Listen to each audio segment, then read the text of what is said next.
Well, it finally snowed. It's December here. I should have figured, it would soon.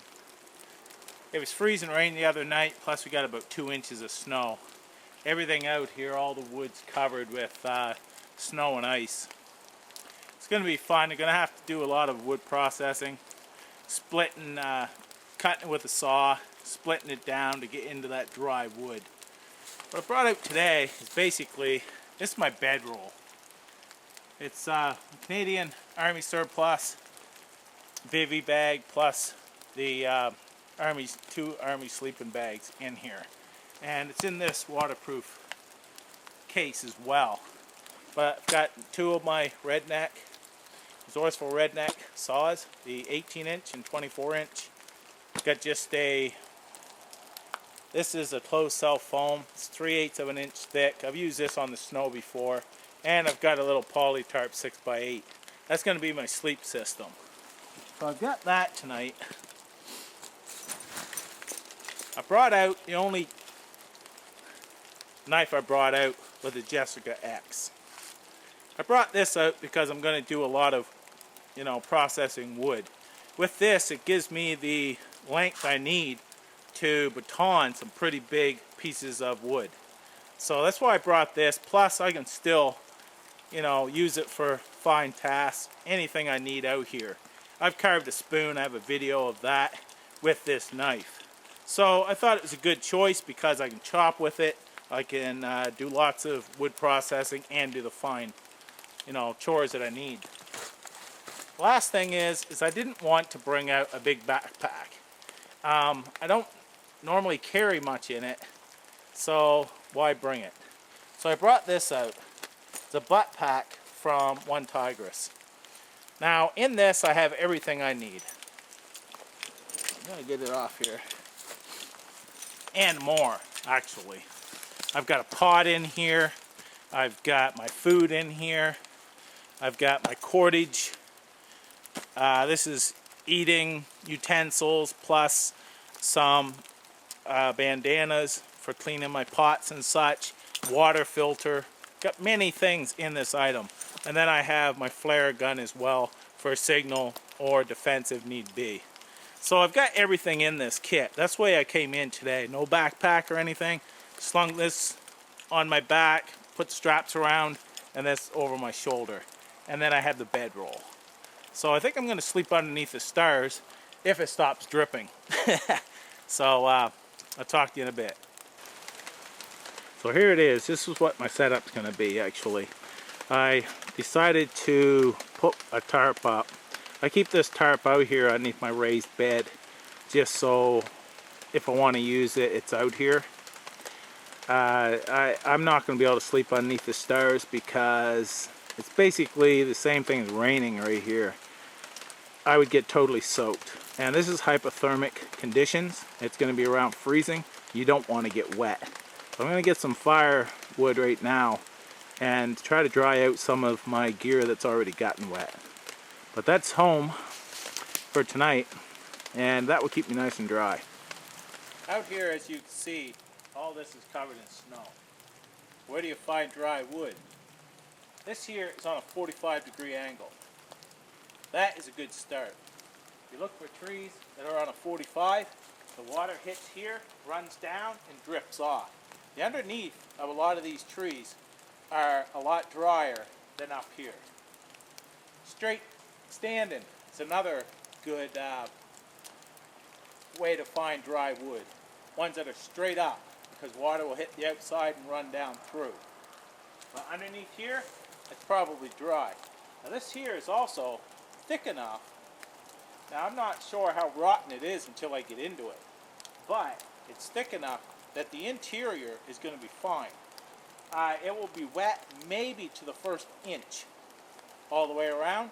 Probably down here, like I said, will be drier, but that's what you're looking at with this tree. So this is the one I'm going to cut down, and after I cut it, I'll show you what it looks like.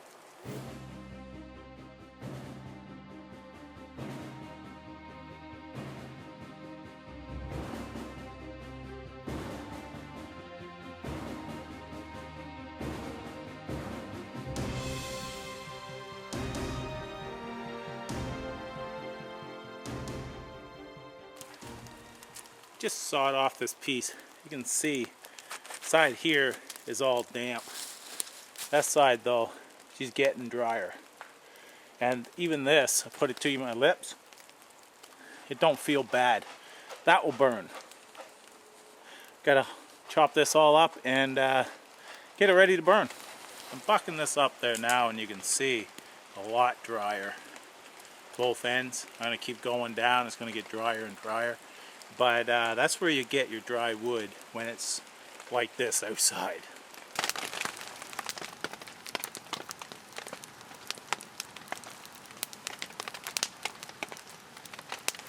Wanted to show you, I've been batoning this here with Jessica X because it's all wet on the outside, but this here is nice and dry inside.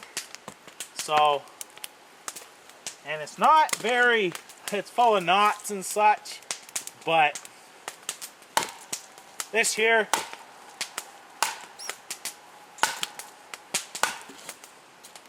works pretty darn well.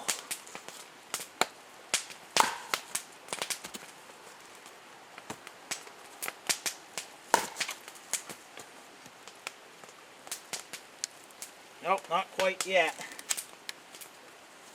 One more hit probably. Whoa. That's the power of Jessica X. I mean, that's crazy.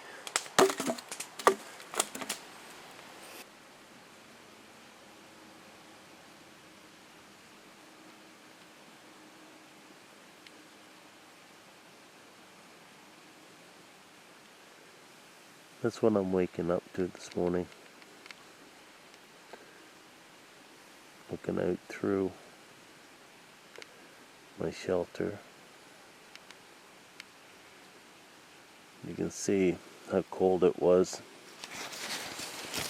Look at this. And the water has frozen on the tarp. Everything's freezing. Yeah, it was a cold night. It was about -5. Wanted to show you my view this morning. Whenever I'm around camp, I'm always finding things to do.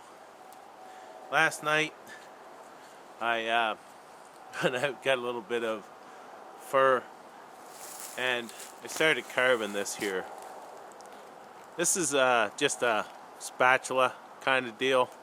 Just playing around. I'm not going to keep this or anything, but this would be great for stirring some eggs or whatever out here. But I carved that up, made a little wooden knife kind of thing, just playing around. But I did that all with Jessica X. I mean,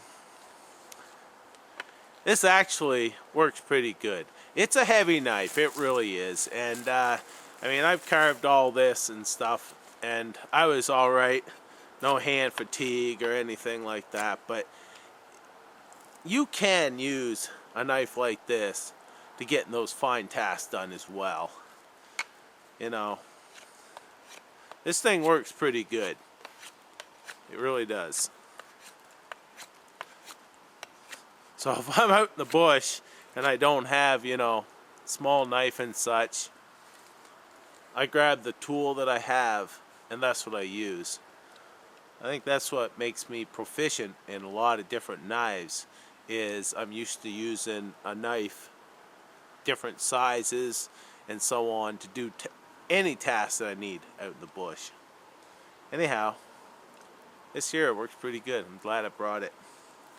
It's cool to take something that is not normally suited for the job.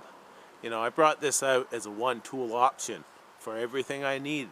And overnight and such, processing wood, you know, down to fine carving, doing whatever I want, this has done it. Anyhow, I'm going to get some firewood and get some grub on.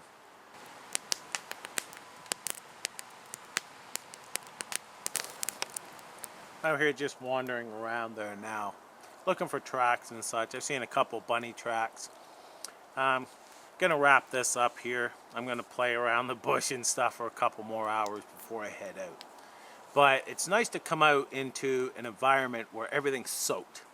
Everything is dripping wet. I mean, you know, it's dripping wet. And being able to get a fire and keep that fire going for as long as you want, it's a great skill to know and be able to use. Because if I didn't have fire last night, I mean, I had to dry out clothes, I had to do, you know, many things. So fire is key, you know, in this type of environment for sure. I did have a good sleeping bag, so coming out here, I wasn't totally fire dependent. That's another thing. If you come out here, even the best, you know, everybody, there's not a person alive that has never failed on fire that I know of. You know, just sometimes you cannot get fire. You cannot. So you can't, when you come out into these areas and stuff, especially hypothermic conditions, make sure you have a backup that's not fire dependent. I had a good sleeping bag that was in a Gore-Tex bag, so it was totally dry. If I had to, I could strip naked and get inside and stay warm for the night. I mean, you always have backup. Safety is key whenever you go out. Have a good one, and it's been fun. My first snow of the year, and so many more to come, I'm sure. Have a good one.